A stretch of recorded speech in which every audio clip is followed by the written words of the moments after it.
gençlerimizi aman ha aman yanlış vərdişlərdən, pis yoldaşlardan, pis internet küçələrində gəzinməkdən, yəni vaxtında çəkmək lazımdır. Yaxud işdən keçdikdən sonra, qurbanı olduqdan sonra ahvah eləməyin heç bir mənası yox. Çünki ağac yaş gənəyidir. Bugün evlatlarımız namazda, o arxa cərgədə bəzi ola bilər büyünlərin yaramazlığı deyər. Vaxtı ilə mənim yanımda, burada mənimlə namaz qılır, sonra orada çelisibiyə fırlanan uşaqlar indi burada əzan oxuyur, burada namaz qılır. Yəni biz ona göz ağaçsaq, biz ona bir qafaz qoysaq, bu olmur da, yəni adam məsciddən uzaqlaşdırmış olur. Bu şeylər eləməyək yəni. O uşaqlara mülayim davranar. Ola bilər ki, sənin uşaqdır, qamır qabağından keçir, sonra başa sakin namaz qılan qabağından keçmək olmaz, günahdır, yəni diqqətli ol biraz.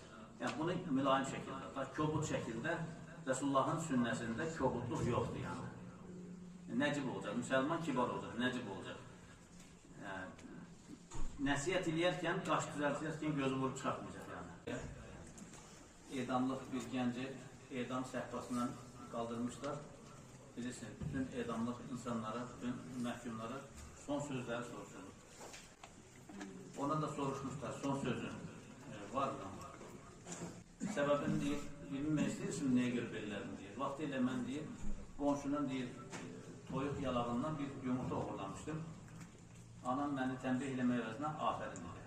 Sonra toyuğu uğurladım, sonra danalarını uğurladım, sonra nə bilim soyğunçuluq eləməyə başladım. Ən sonunda soyğunçuluq üzründə birisini vurdum, öldürdüm.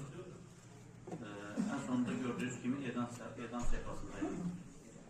Əgər anam birinci yumurtanı götürdüyüm zaman məni tənbihləsəydi, qulağımı çəksəydi, gözümü qırsaydı ki, bu haramdır, olmaz filan desəydi, mən bugün bu vəziyyətdə olmazdım.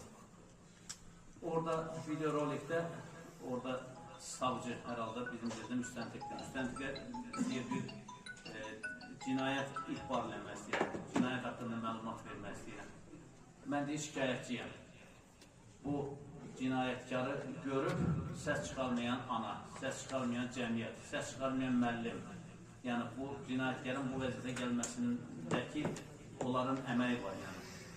İctimai qınaq deyirik da biz, yəni görürsən ki, avtobusda gəncin birisi yaşlı adama yer vermədiyi zaman kənardan biraz ağıllı adamlar, dırnaq arası yox, həqiqi ağıllı adamlar bu ictimai qınaq eləyərək deyir ki, abala tutanmırsan, ayıb bölür, yaşlı adamın başı üstündə, hamilə qadın başı üstündə sən yer vermirsən bu insana.